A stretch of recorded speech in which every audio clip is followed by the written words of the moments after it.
ឲ្យតែអ្នករៀនអំពីមេរៀនដែលតាក់ទងទៅនឹងកូដគេហទំព័រអ្នកទាំងអស់គ្នាប្រកាសជាឮពាក្យ3ហើយគឺ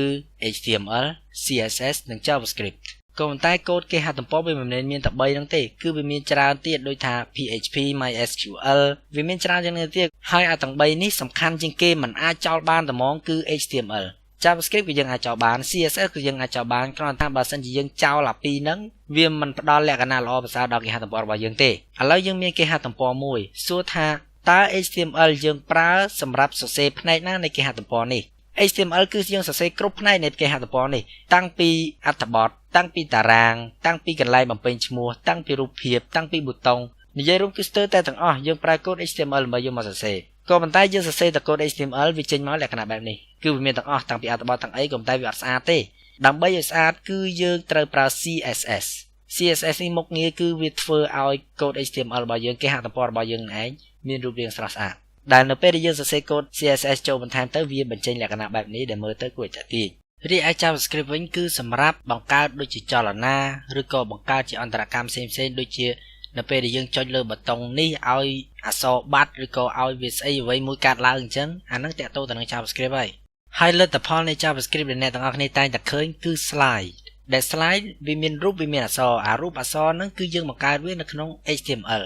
ហើយអារូបអក្សរហ្នឹងមើលទៅមានលក្ខណៈស្អាតគឺយើងបន្ថែមវាទៅក្នុង CSS ក៏ប៉ុន្តែរូបអក្សរហ្នឹងដូចអ្នកទាំងអស់គ្នាឃើញហ្នឹងនៅ slide មួយនៅពេលដែលអ្នកទាំងអស់គ្នាចុចប៊ូតុងនេះគឺវាអង្គិលទៅរូបផ្សេងទៀតអាស្អីទាំងអស់ហ្នឹងគឺយើងប្រើ HTML និង CSS ក៏ប៉ុន្តែអាការដែលវាផ្លាស់ប្ដូរពីកន្លែងមួយទៅកន្លែងមួយពីរូបមួយទៅរូបមួយហ្នឹងគឺវាប្រើ JavaScript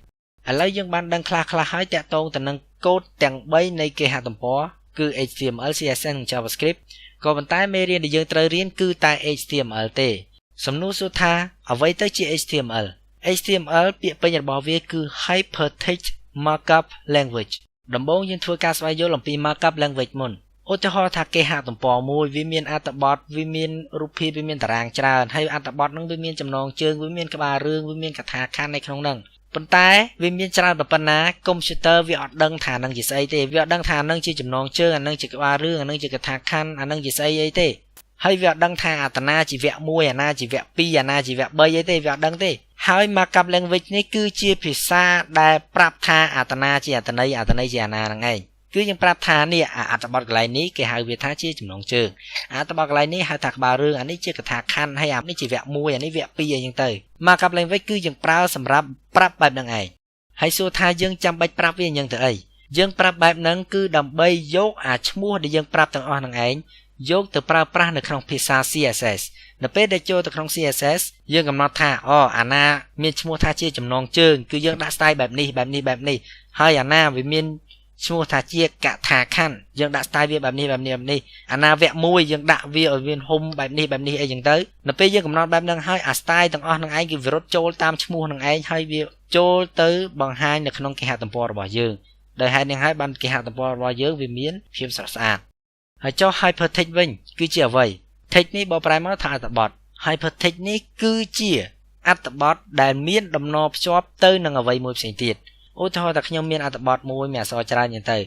ហើយអក្សរកន្លែងនេះវាដាក់ថា HTML ហើយពាក្យ HTML នេះនៅពេលដែលខ្ញុំចុចលើវានាំខ្ញុំទៅកាន់កន្លែងមួយផ្សេងទៀតអាពាក្យ HTML នេះឯងគេហៅថា Hypertext វាជាអត្ថបទមួយដែលវាមានដំណរភ្ជាប់នៅពេលដែលយើងចុចលើវានាំយើងទៅកន្លែងមួយផ្សេងទៀតអាហ្នឹងគេហៅថា Hypertext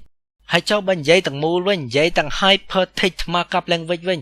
តើអាទាំងមូលហ្នឹងវាមានន័យយ៉ាងដូចម្ដេចតាក់ទងទៅនឹងអត្ថន័យនៃពាក្យ Hypertext Markup Language នេះគឺខ្ញុំនឹងមិនយកមកបកស្រាយទេពីព្រោះអីនិយាយត្រង់ទៅគឺខ្ញុំក៏មិនសូវជាច្បាស់ដែរបើបកមួយចឹងខ្ញុំដឹងបើយកចូលគ្នាទាំងមូលតែម្ដងវានិយាយទៅវាអត់ច្បាស់តែម្ដង